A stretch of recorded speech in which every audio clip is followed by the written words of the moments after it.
नमस्कार, आप देख रहे हैं गंगाजल न्यूज और मैं हूं ताराचंद नागर। विधानसभा चुनाव के लिए प्रचार का काम आज शाम को बंद हो गया। मतदान 25 नवंबर को सुबह 7 बजे प्रारंभ होगा। चुनाव प्रचार थमने से पूर्व फलोदी विधानसभा क्षेत्र से कांग्रेस उम्मीदवार प्रकाश छंगानी के समर्थन में आज दोपहर बाद शहर में रोड शो निकालकर शक्ति प्रदर्शन किया गया। इससे पूर्व 22 नवंबर को भाजपा प्रत्याशी पब्बा राम बिश्नोई और निर्दलीय प्रत्याशी डॉक्टर निरंजन मेहरा ने रोड शो निकालकर शक्ति प्रदर्शन किया था। रोड शो के समापन पर कार्यकर्ताओं समर्थकों को संबोधित करते हुए छंगानी ने उनसे 2 दिन तक जी जान से जुटने का आह्वान किया। दोपहर में लटियालपुरा स्कूल के आगे मैदान में सभा का आयोजन किया गया। सभा में वक्ताओं ने प्रकाश छंगानी को विजयी बनाने का आह्वान करते हुए कहा कि नए बने जिले फलोदी के चहुमुखी विकास के लिए प्रकाश छंगानी को विजयी बनाना बहुत जरूरी है। पढ़े लिखे और वैज्ञानिक प्रकाश छंगानी के पास फलोदी जिले के विकास का रोड मैप है। वक्ताओं ने कहा कि कांग्रेस की अशोक गहलोत सरकार ने 5 दशक पुरानी फलोदी को जिला बनाने की मांग को पूरा किया है। आम मतदाता को यह बात समझाया जाना बहुत जरूरी है कि जिले के विकास और अपराध मुक्त बनाए जाने के लिए प्रकाश छंगानी को विजयी बनाए। यहाँ से कार्यकर्ता और समर्थक रोड शो के लिए रवाना हुए। प्रकाश छंगानी एक ओपन वाहन में सवार थे और आम जन का अभिवादन स्वीकार कर रहे थे।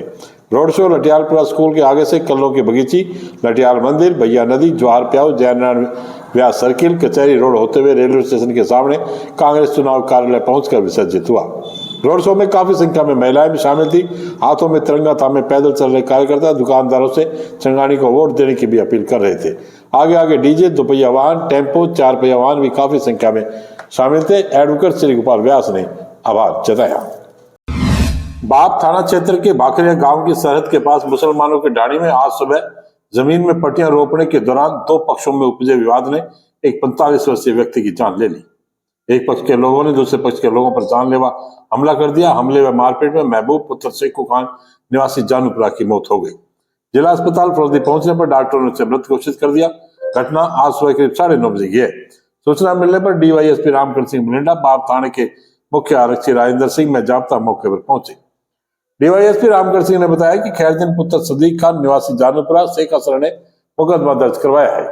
उसने पुलिस को बताया कि आज सुबह 9:30 बजे महबूब पुत्र शेखू अपने भाई इस्माइल खां के घर के पास जा रहा था। तभी इस्माइल खां पुत्र जमाल खां, रमजान खां पुत्र हकीम खां, अल्लाह बख्श, फतेह खां, कोजू खां, इलियास आदि ने उस पर हमला कर दिया, जिससे वह घायल हो गया। पार्थिव भी बचाव करने के लिए गया तो उसके साथ भी मारपीट की। सबीर पुत्र रमजान खां व सत्तार पुत्र नूरदीन ने बीच बचाव किया। मारपीट से महबूब की घटनास्थल पर ही मौत हो गई। पुलिस ने बताया कि सीएससी बाप की मोर्चरी में शव रखवाया गया है। शुक्रवार को पोस्टमार्टम होगा।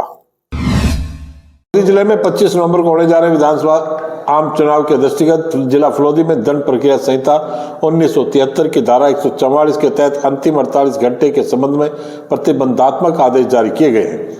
जिला मजिस्ट्रेट जसमीत सिंह संधू ने बताया कि 23 नवंबर शाम 6 बजे से 25 नवंबर को शाम 6 बजे तक के दौरान मतदान निर्वाचन बद्ध क्षेत्रों में सभाओं पर प्रतिबंध और सार्वजनिक बैठकों पर रोक रहेगी। प्रतिबंधित क्षेत्र में 5 से अधिक लोगों इकट्ठा होने, एक साथ आवाजाही करने पर पाबंदी रहेगी। तथापि घर घर जाकर प्रचार अभियान के संबंध में 48 घंटों के दौरान द्वार से द्वार भ्रमण प्रतिबंधित नहीं होगा। यह आदेश 23 नवंबर शाम 6 बजे से 26 नवंबर शाम 6 बजे तक प्रभावी रहेगा। जिसकी अवहेलना उल्लंघन किए जाने पर संबंधित क्षेत्रीय मजिस्ट्रेट भारतीय दंड संहिता धारा 188 के तहत कार्रवाई कर सकेंगे। स्थानीय इच्छापूर्ण काला भैरव मंदिर इसरबाग प्रांगण में संत तारा देवी महंत शक्ति लटियाल माता मंदिर जोधपुर के सानिध्य में श्रीमद् भागवत सप्ताह का आज 5वां दिन था।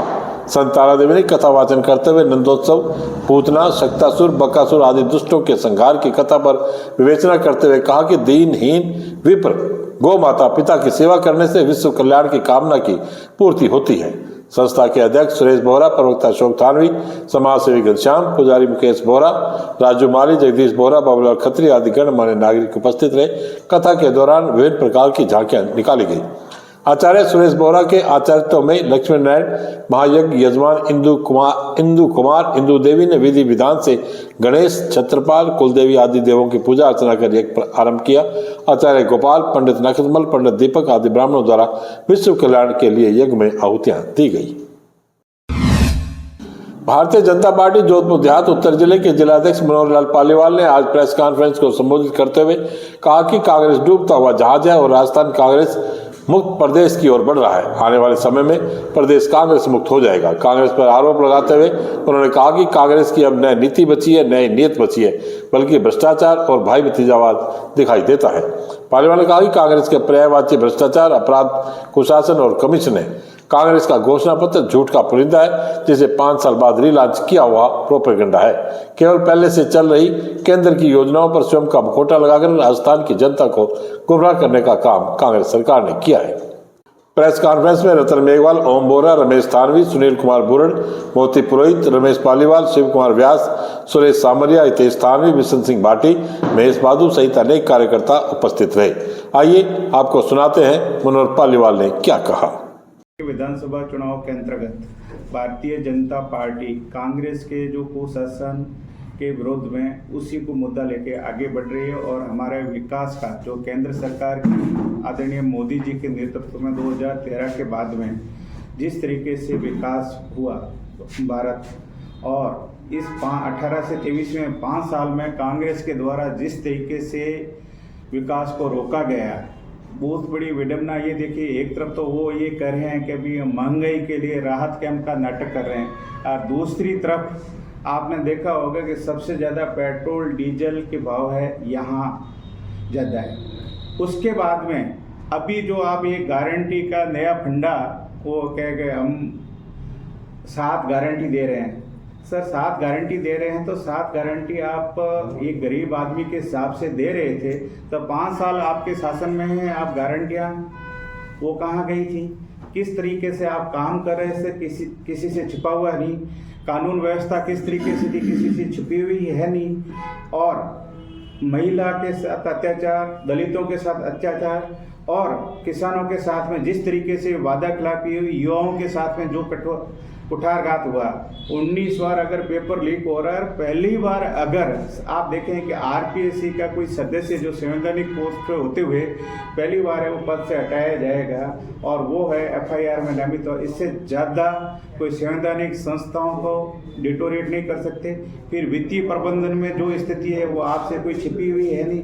फिर इस तरीके से गारंटी, उसके अगेंस्ट में भारतीय जनता पार्टी ने जो गारंटियाँ दी है, चाहे हमारे प्रधानमंत्री आवास के बारे में भी अगर आप देखेंगे तो प्रधानमंत्री आवास में जो आज से पहले कांग्रेस शासन में हुए थे, एक पंचायत में 1-1, 2-2, ये हमारे रमेश जी सरपंच साहब भी बैठे हुए थे, 1-1, 2-2 किए हुए थे। आज हमने जो भी बेघर है उसमें न तो जाति देखी, न लिंग देखा, न कुछ चीज देते हुए सभी के लिए आवास की जो व्यवस्था कर रहे हैं। तो वो जो योजनाएं हैं वो मोदी जी की जो गारंटी है उसी को लेकर हम आगे जा रहे हैं। और पूरे राजस्थान में जिस तरीके से माहौल है उसी में, मैं राजस्थान की बात नहीं करते हुए मेरे 3 विधानसभा में हम आप लोगों की, आम जनता के सहयोग और समर्थन और कांग्रेस सरकार की और आम जन की नीतियों के विरोध में प्रचंड बहुमत से आ रहे हैं, इसीलिए आपको बुलाया है। और जो चीज़ें हैं वो आपके छिपी हुई है नहीं। और हम आज को ये क्लेम है कि शाम को 5 बजे यानी 3 घंटे पहले मैं आपके सामने रूबरू हुआ हूँ और मैं ये कर रहा हूँ कि संगठन के मुखिया के हिसाब से हम तीनों की तीनों विधानसभा की सीटें आम जन के सहयोग से, हमारे कार्यकर्ताओं की मेहनत से और नरेंद्र भाई मोदी जी के जन कल्याणकारी नीतियों के परिणति में हम जीत रहे हैं। ये कहने के लिए उपस्थित हूँ। आप पधारे, आपके लिए आपका आभार, अभिनंदन। विधानसभा आम चुनाव में लोहाट विधानसभा क्षेत्र से कांग्रेस उम्मीदवार किशनराम बिश्नोई के समर्थन में आज ग्राम पंचायत बेदू के स्टेडियम में जनसभा का आयोजन बड़गांव गुजरात के विधायक एवं गुजरात कांग्रेस कमेटी के कार्यकारी जिग्नेश मेवानी के मुख्य आतिथ्य में हुई। इस अवसर पर विधायक मेवानी ने कहा कि देश में लोकतंत्र एवं संविधान को बचाने के लिए कांग्रेस पार्टी के पक्ष में मतदान करना जरूरी है। भारतीय जनता पार्टी की विभाजनकारी नीतियों के चलते देश के संवैधानिक ढांचे को खतरा पैदा हो गया है। हमें धर्म एवं जाति पर आधारित राजनीति को नकारते हुए विकास के मुद्दे पर कांग्रेस को वोट देना है। मुख्यमंत्री अशोक गहलोत के नेतृत्व में कांग्रेस सरकार ने शानदार काम किया है। राज्य की जन कल्याणकारी योजनाओं का डंका पूरे देश में बज रहा है। मेवानी ने उपस्थित जन समुदाय से सहज एवं सरल व्यक्तित्व के धनी विकास के प्रतीक किशनराम बिश्नोई को विजयी बनाने का आह्वान किया। इस अवसर पर विचार व्यक्त करते हुए विधायक किशनराम बिश्नोई ने कहा कि मैंने 5 वर्ष में सीएम अशोक गहलोत के नेतृत्व में लोहाट विधानसभा क्षेत्र में विकास की गंगा बहाई है। शिक्षा, स्वास्थ्य, सड़क और पेयजल के क्षेत्र में उल्लेखनीय कार्य किया है। इस अवसर पर प्रधान बस्ती राम मेघवाल बापेड़ी, श्रीमती कीर्ति सिंह भील, एडवोकेट गोवर्धन जयपाल, अशोक मेघवाल, गन्नी खान, दिलीप चौधरी, चुन्नीलाल मेघवाल, सुनील तरड़, बाबू सिंह बापेड़ी, कान सिंह, बंसीलाल चौहान, कांग्रेस अध्यक्ष दिनेश मेघवाल, पुखराज बिरट, दलित नेता घनश्याम मेघवाल, नारायण माइला, मुकेश शर्मा, सरपंच बेदू, इसाक मंगड़िया आदि ने भी विचार व्यक्त करते हुए कांग्रेस उम्मीदवार किशनराम बिश्नोई को विजयी बनाने की अपील की। इस अवसर पर सोमराज बिश्नोई, सरपंच संघ अध्यक्ष लोहार, मेघवाल समाज फलोदी के जिला अध्यक्ष बद्रीनारायण जयपाल, अशोक मेहरा, जिला परिषद सदस्य इमारा मेघवाल, भंवरलाल पल्ली, सुमेरा राम सहित काफी संख्या में लोग उपस्थित रहे। विवेकानंद राजकीय मॉडल स्कूल फलोदी के 3 छात्रों ने शेरगढ़ मॉडल स्कूल में आयोजित आशु भाषण प्रतियोगिता हिंदी व अंग्रेजी में क्लस्टर लेवल पर बाजी मारी। प्रधानाचार्य देवेंद्र थानवी ने बताया कि विद्यालय की निधि जैन ने अंग्रेजी एक्स टेम्पररी में जूनियर वर्ग में प्रथम, जूनियर वर्ग में ही कक्षा 8 के छात्र प्रत्युष थानवी ने हिंदी में आशु भाषण प्रतियोगिता में द्वितीय तथा कक्षा 9 की छात्रा नंदिनी सोनी ने इंग्लिश टॉपिक पर बोलते हुए सीनियर वर्ग में द्वितीय स्थान प्राप्त किया। विद्यालय प्रभारी शैतान सिंह व भावना व्यास को भी सम्मानित किया गया। विद्यालय के व्याख्याता अवतार सिंह, कमलेश चौधरी व आसूराम सहित सभी अध्यापकों ने शुभकामनाएं दी। 22 नवंबर 2023 को Shergarh Swami Vivekananda government model school में एक्सटेम्पर प्रतियोगिता का आयोजन किया गया, जिसमें निधि जैन ने जूनियर लेवल इंग्लिश में प्रथम स्थान प्राप्त किया तथा जूनियर लेवल हिंदी में प्रत्युष थानवी ने द्वितीय स्थान प्राप्त किया और सीनियर लेवल इंग्लिश में नंदिनी सोनी ने द्वितीय स्थान प्राप्त किया। प्रथम आने वाले बालकों को घटोल में राज्य स्तरीय प्रतियोगिता में भाग लेने का अवसर मिल रहा है। उनके उज्जवल भविष्य की शुभकामनाएं करता हूं। आज बस इतने ही समाचार। कल फिर आपसे मुलाकात होगी, तब तक के लिए मुझे दे आज्ञा। धन्यवाद। शुभ रात्रि।